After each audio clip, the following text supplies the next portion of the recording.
does it for me. Strip away, sweet, the varnish of sleep. Minting, imprinting this part of me. Breakfast with you, here you go. Truth, utter nonsense, do it with me. With Ted, tongue signal, splendor of sleep. Vocalize, still I cry. This part of me I know. This you know, this I know. Breakfast with you.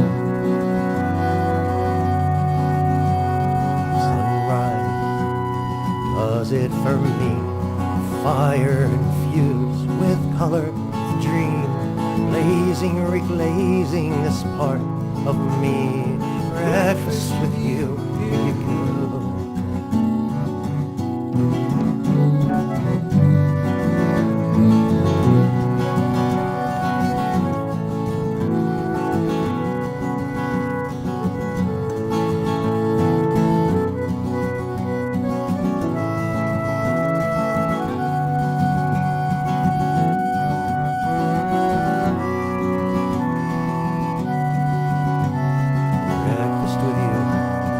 Does it for me, service supreme, me suffering, sleep, feeding, indeed I am this part of me. I know, this I know, this I know.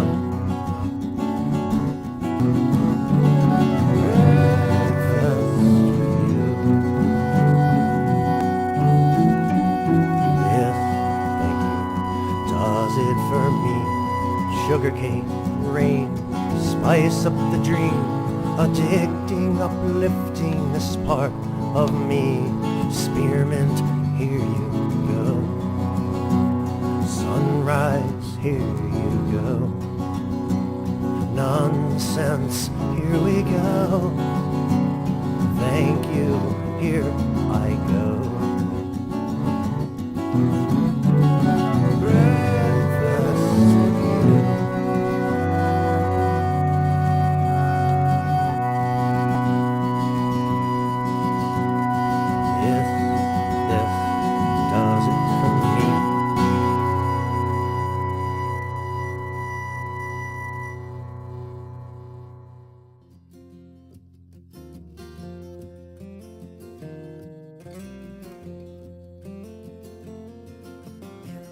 Start with me. I know we've been here before. Remember the air and the shadows and the sound of the floor. And the longer we're here, the more I'm sure. If there is a future of peace for humankind, if there is to be an understanding of how these invisible internal things should fit together, I expect it will come from the artists, because that's what we do. As in the concentration camp and the evening of 9/11, the artists are the ones who might be able to help us with our internal, invisible lives. That is a quote from Dr. Karl Paulnack.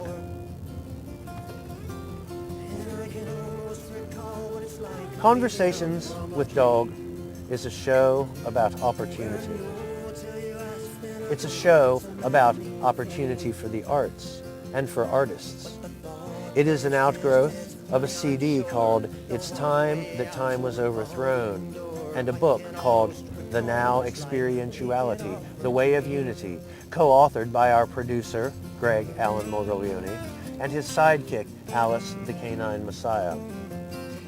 From the perspective of the CD, the book, and this show, one of the most viable opportunities for artists right now has to do with audience. It is the opportunity to look again at audience, to look again through the lens of what Alice the Canine Messiah calls unifying vision.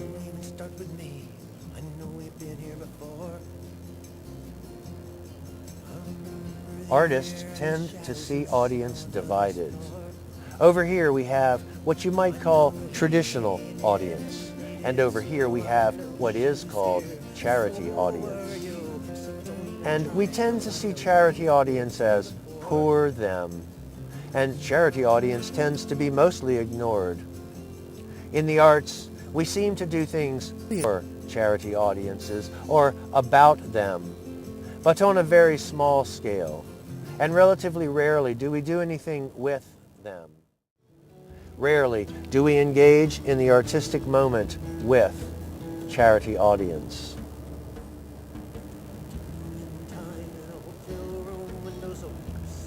Now, space and time, you may recall, are the essence of reality, the stuff of which it is made. Maintaining awareness of this truth is important to the unifying perspective that Conversations with Dog asks you to consider.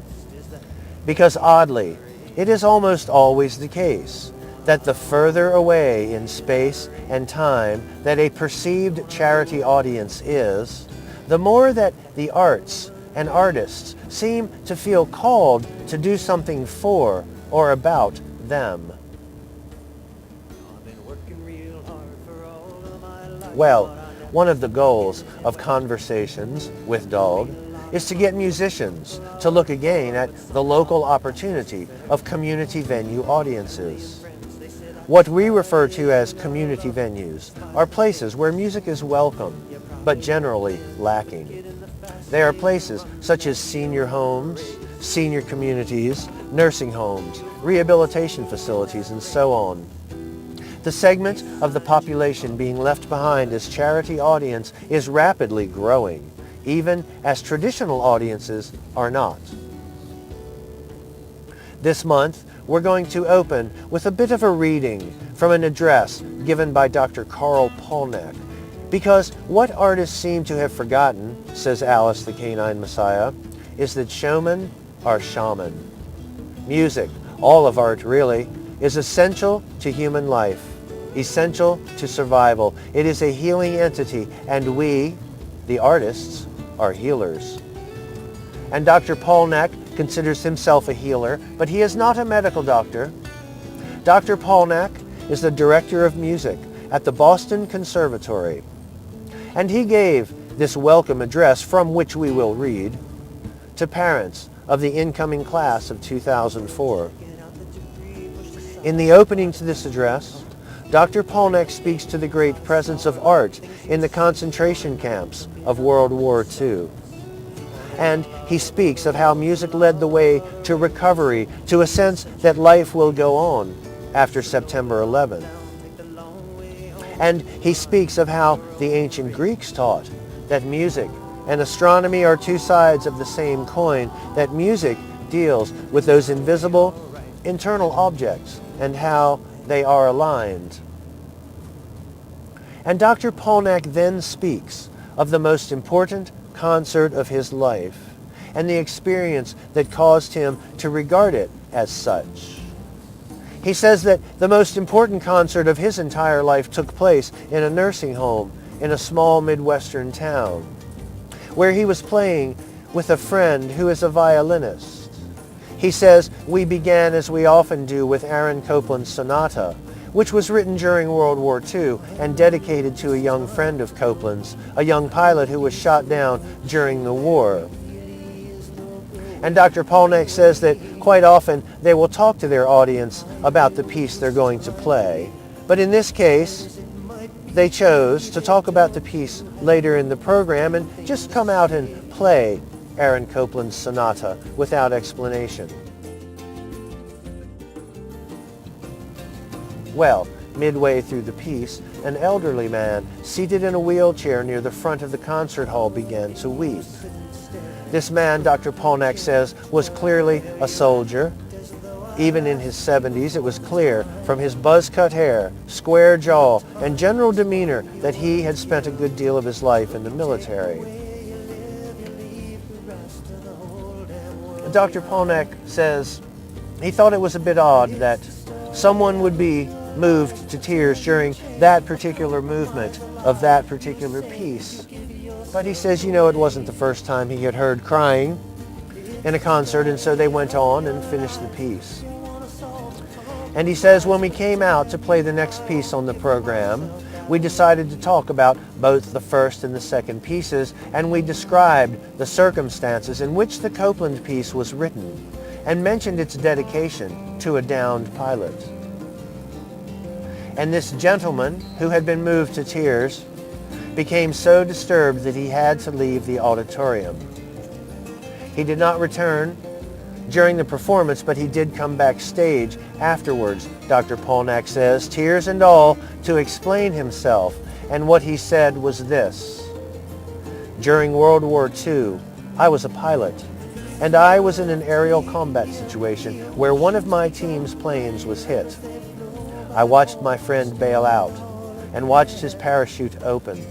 But the Japanese planes, which had engaged us, returned and machine-gunned across the parachute cords so as to separate the parachute from the pilot.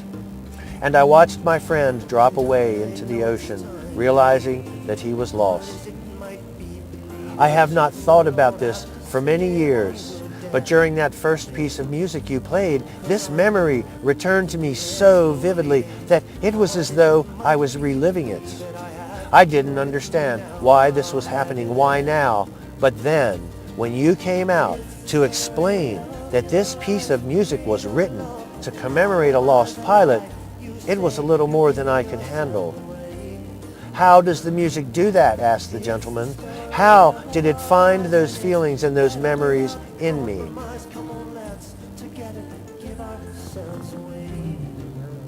And Dr. Paulnack says, "Remember the Greeks. Music is the study of invisible relationships between internal objects. The concert in the nursing home was the most important work I have ever done. For me to play for this old soldier and help him connect somehow with Aaron Copeland, and to connect their memories of their lost friends, to help him remember and mourn his friend, this is my work. This is why music matters." And so Dr. Paulnack then closes the address by sharing with the parents of this year's freshman class a portion of the talk that he will give to the freshman class to welcome them when they show up in just a few days. He says to the parents, "The responsibility I will charge your sons and daughters with is this. If we were a medical school and you were here as a med student practicing appendectomies, you would take your work very seriously, because you would imagine that some night at 2 a.m. someone is going to waltz into your emergency room and you're going to have to save their life. Well, my friends, someday at 8 p.m., someone is going to walk into your concert hall and bring you a mind that is confused, a heart that is overwhelmed, a soul that is weary. Whether they go out whole again will depend partly on how well you do your crafts. You're not here to become an entertainer, and you don't have to sell yourself. The truth is, you don't have anything to sell. Being a musician isn't about dispensing a product like selling used cars. I'm not an entertainer. I'm a lot closer to a paramedic, a firefighter, a rescue worker. You're here to become a sort of therapist for the human soul, a spiritual version of a chiropractor, physical therapist, someone who works with our insides to see if they get things to line up, to see if we can come into harmony with ourselves and be healthy and happy and well. Frankly, ladies and gentlemen, I expect you not only to master music, I expect you to save the planet. If there is a future wave of wellness on this planet, of harmony, of peace, of an end to war, of mutual understanding, of equality, of fairness, I don't expect it will come from a government, a military force, or a corporation. I no longer even expect it to come from the religions of the world, which together seem to have brought us as much war as they have peace. If there is a future of peace for humankind, if there is to be an understanding of how these invisible, internal things should fit together, I expect it will come from the artists, because that is what we do. As in the concentration camp in the evening of September 11th, the artists are the ones who might be able to help us with our internal, invisible lives. Well, all I can say is all I can say. I'll probably sing it again.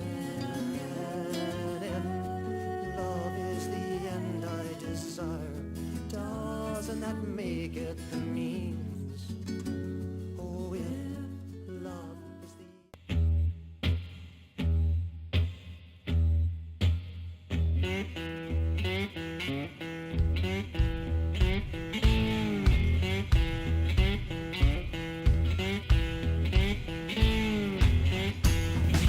Greetings, folks, and welcome to The Road Less Travels. I'm your host, Les Iszmore. You know, out here on the road less travels, it's not right and it's not wrong. It's just the way we do it. So think about it and enjoy the ride, 'cause you're the driver.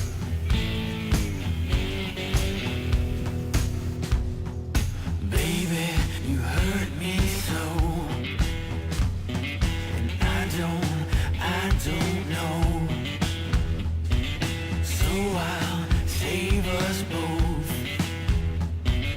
I'm leaving down the road, I'm going home, I'm going home.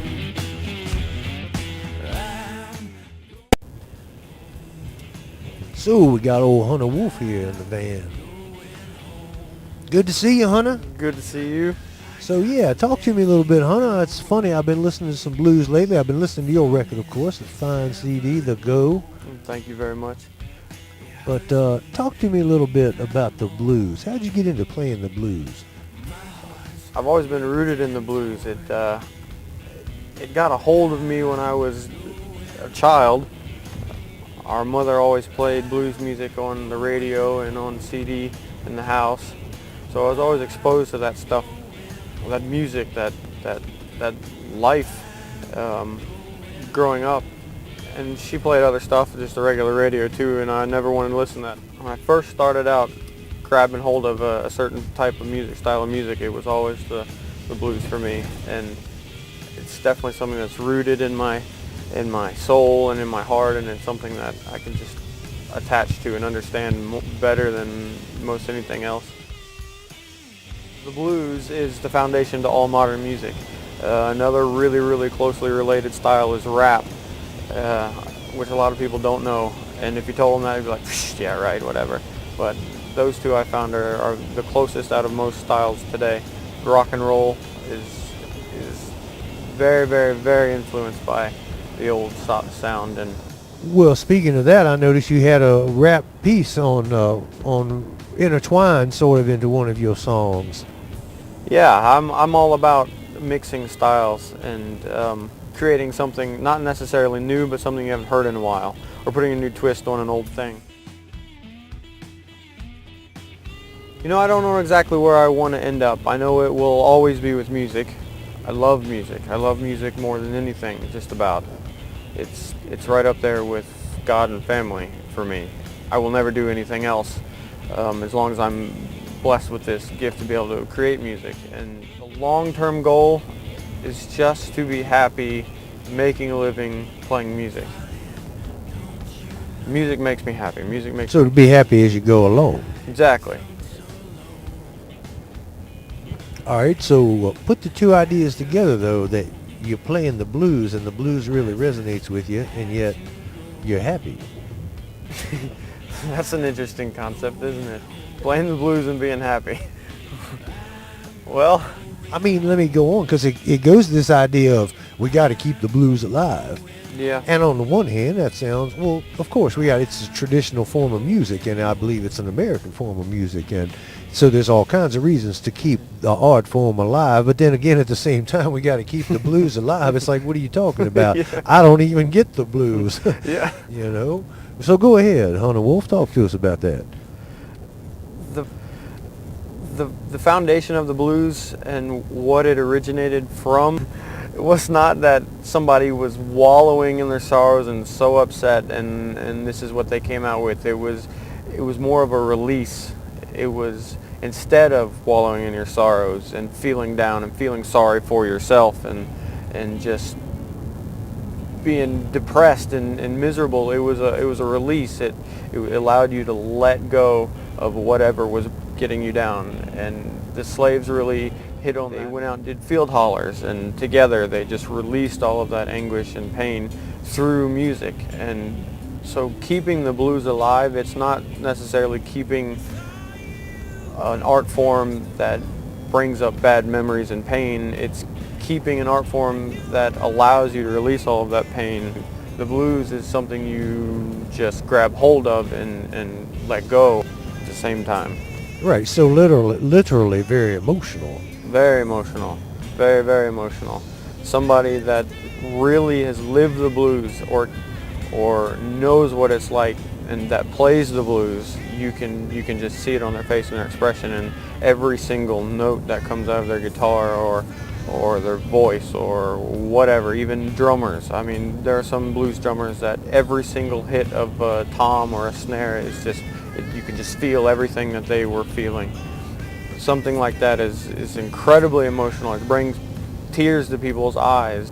The blues is something that just, it's a huge release and it's a huge healing.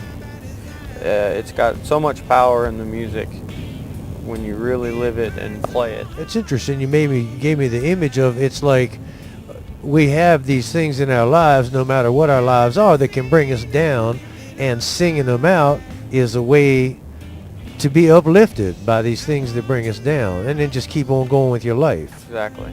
Wanna make you mine. Shake me down. Gotta be satisfied.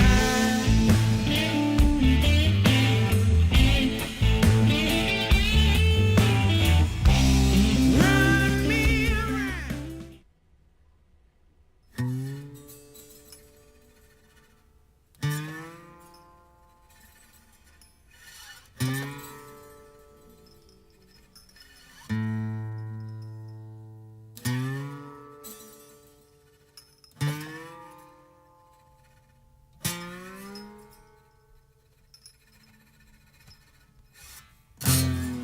Left my heart lying on the tracks with the devil's shoestring to guard my back. Would you stand me up or lay me bare?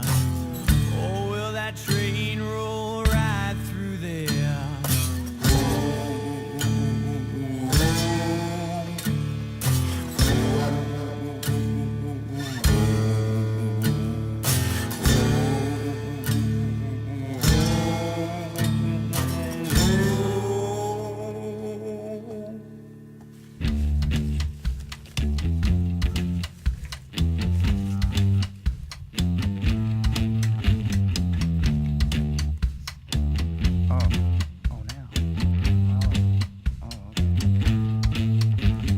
How many times we've been down this road where two paths cross but no one knows where they go? I paid for your ticket but you're a no-show. Killer will another victim, down she blows. You're not getting away, your train is coming on the highway to hell in the burning coffin. You better buckle up, we're going for a ride. Except you're swinging on a ledge while I'm inside. If I left my heart lying on the tracks with the devil's shoestring to guard my back, would you stand me up or lay me down? Would that train roll right through there?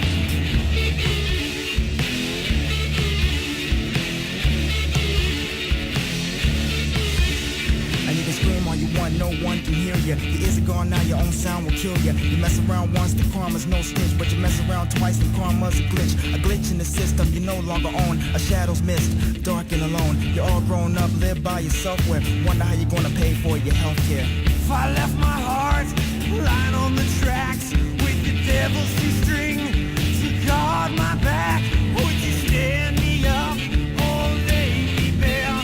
Would that train roll right through there? See, my heart of gold is now a shadow, so I treat you like a horse, someone grab a saddle. It won't be sexy, no, this is revenge. Locked away, not in the heart, but a trench. My bladder's full, but I've never been this pissed. My conception, you won't be missed. A trophy in my case, dusty in my eyes. Look, Medusa, I'd rather be blind. Give a ticket now and pay an eternal fine. Mama was right, I should've looked at the signs. I'll be in your sleep, Freddy Krueger, be forever in your dreams, and I'll knock it to you.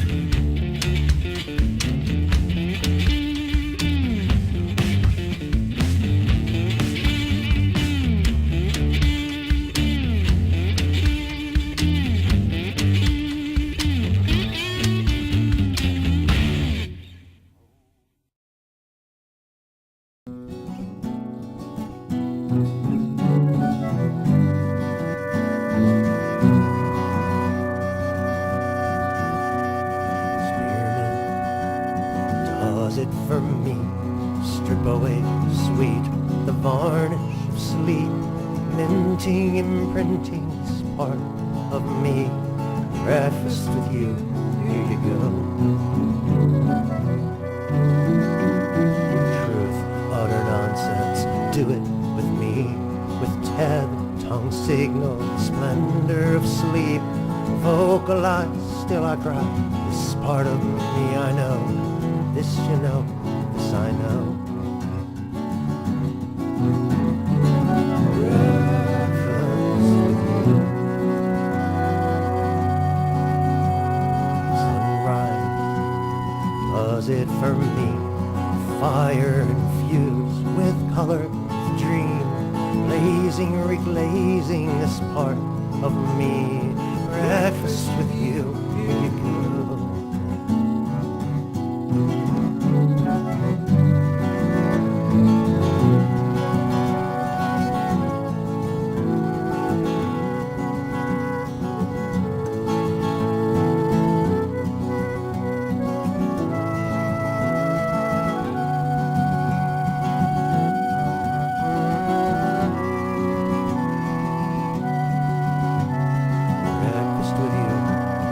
Does it for me, service supreme, me suffering, sleep, feeding, indeed I am this part of me. I know, this I know, this I know.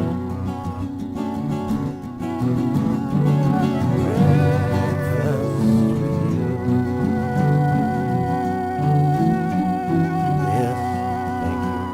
Does it for me, sugarcane, rain, spice up the dream, addicting, uplifting this part of me. Spearmint, here you go. Sunrise, here you go. Nonsense, here we go. Thank you, here I go.